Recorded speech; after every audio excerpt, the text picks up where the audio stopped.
Oh, hello.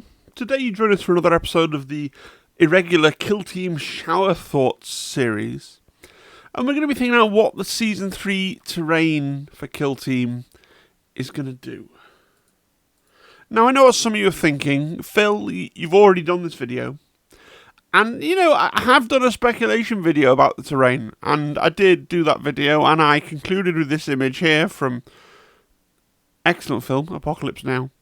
And I suggested that we were going to get a sort of sci-fi Vietnam. And I stand by that prediction for what it's worth, but that video was really about the setting of the terrain, narratively, what the terrain will look like, what colour you will paint it. As I tried to allude to in the thumbnail in the first slide image, I'm not really about that today. Today's shower thoughts, we're thinking about mechanically, what the terrain is going to do. How is it going to affect our game? So there is different. Forgive me. We're in a kill. I want to do one Kill Team video every week, otherwise we just become a 40k channel, and we're in an absolute Kill Team news drought. So I think this is novel. I think this counts. Let's go. So one idea that's been floating around is it's going to be like Warcry, and I've said this a few times, and I've kind of thought this and gone hot and cold on it. For those of you that don't follow Warcry, when the new season of Warcry was announced, they said something about if you collected all 4 boxes, starting with the Heart of Gur and going along, you would have a great Age of Sigmar table. I don't actually know if that's true. Any Age of Sigmar guys in the chat? Is all the Warcry terrain a good Age of Sigmar table? Do you want, bridges in Age of Sigmar? I genuinely don't really play Age of Sigmar. I'd like to. It's a fun looking game, and I love me a skeleton, as I've said a number of times. But I don't actually know if that claim is true, but it's certainly a claim that they made. And we just had a new edition of Warhammer 40,000, and there's not actually at the moment a desperately easy way to put together a 40k table. You can go and look on the Games Workshop website. They've taken quite a lot of the terrain away. There's a few bits of faction terrain, and there's the Morok stuff, or what we as Kill Teamers call the Morok stuff, and what 40k players think is the Nachman stuff. But we had a box called Nachman with Sector Mechanicum in. But, I'm talking about the stuff with the landing pad, the bunker, the little radio telescope thing, the big tall tower.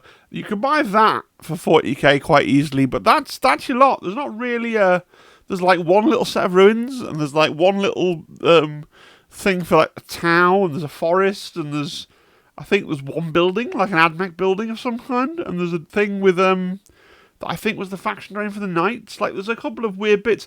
But if you wanted to build a nice, cohesive, studio quality table, which all had matched in terrain, right now you can't do it. And I really thought they would launch a new terrain line with the starter sets for 10th edition like they did for 9th edition. And they didn't. They didn't launch, remember the Vertigus stuff, as we called it, that we played a lot with, in Kill Team. And it's not happening. So, yeah.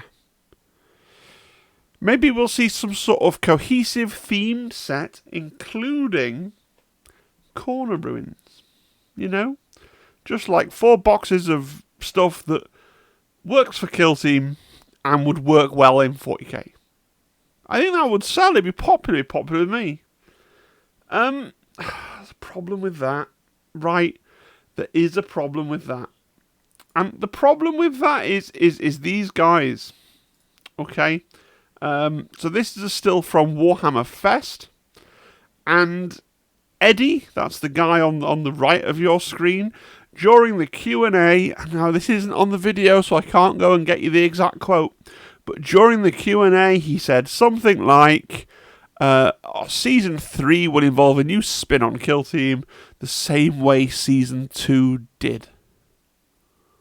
Right, so certainly the implication I took away, other people that were there in the seminar, in the Q&A bit, can come and disagree with me in the comments, so they probably have a better recollection than I do. But what I took away from that was that it's going to be as different from Season 1 as Season 2 was, so as weird as Into the Dark. And a sort of standard kill team on tables that happen to build into a 40k table does not fulfill that brief, does it?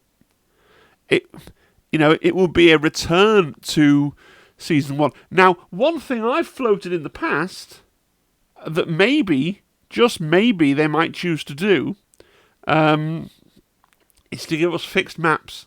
Like do a tournament open map pack layout, so it is like playing Season 1, but what makes it different and kind of mutated is that it's fixed layout. I don't think that's going to come either. I'd quite like it, right? I'd quite like a nice little set with some like Imperium ruined terrain in geometric shapes that went around in little map packs and stuff, but I don't actually think that's particularly likely. I think it's going to be something a bit more wacky. It's about lakes. So this is a Games Workshop miniature. This is a piece of terrain from The Hobbit, Middle-earth strategy battle game. It's a Lake Town house. And one of the most coherent things, and we're going to disastrously touch on theme for a minute, that Games Workshop has said about the next season is that it somehow involves a lot of water. Now, interpret that in different ways, and I interpret it as being like a jungly Vietnamese rivery thing from the picture with the leaf and that lot. But we're not really talking about theme. But mechanically, we got this water, we got this void. Could we get a setup not a million miles away from this cute little lockdown Lake Town house? Right, so like almost an inverse Into the Dark, where you've got like quite rigid lanes for moving, but there's no walls, and you can just shoot everywhere. That sounds like it'd probably be terrible. But Games Workshop know what they're doing. I'm sure they'd find interesting ways to balance it. Certainly, I think you'd have to do something, if you're going to play on a table like that, you'd have to do something with Harlequins, right? But I don't know. Otherwise, lakes are funny. They're one of these standard, if you think about Warhammer Fantasy, or even like pre-Warhammer, just like war games in general, your standard bits of terrain, you've got buildings, you've got woods, you've got hills, and you've got lakes. And they all do different things. If you're on a hill, you're exposed, but you can see, and you if someone attacks you in close combat, you've got the high ground. If you're in a wood, you can shoot out, but you can't shoot through a wood. You can't see through it. And if you're behind a building, you can't see and you can't be shot. And if there's water in the way, well, you can't move through the water, but you can see over the water. And especially for like Warhammer Fantasy, where, maybe one army's got a squad of guys with handguns and a cannon, and one army might have some archers and a wizard, but most of the things are manoeuvring sword and shield guys. Lakes are really cool. They add really interesting tactical nuance. In a science fiction game, or everybody's got like mobile rocket-propelled grenade launchers, how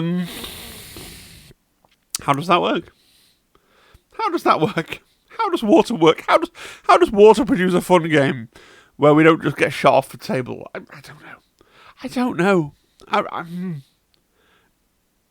The thing is, and it's kind of a dumb conclusion to a video. Truthfully, nobody knows. Right? Like, when you compare how different Season 2 is to Season 1, if you take that Warhammer Fest idea that it's going to be as different again, it could be anything. It could be Kill Team in the Warp, Kill Team in Zero Gravity, Kill Team in the Arctic, and if you're not near enough a bonfire, you have to track how cold you are, and if you get too cold, you die.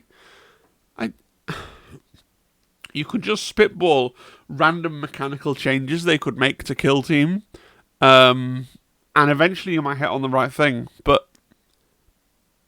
I know this isn't a very unsatisfying conclusion to a video. Actually, I don't know. But the reason I wanted to make this video is because a lot of people have a lot of very fixed ideas where they're pretty sure they know what it's going to be.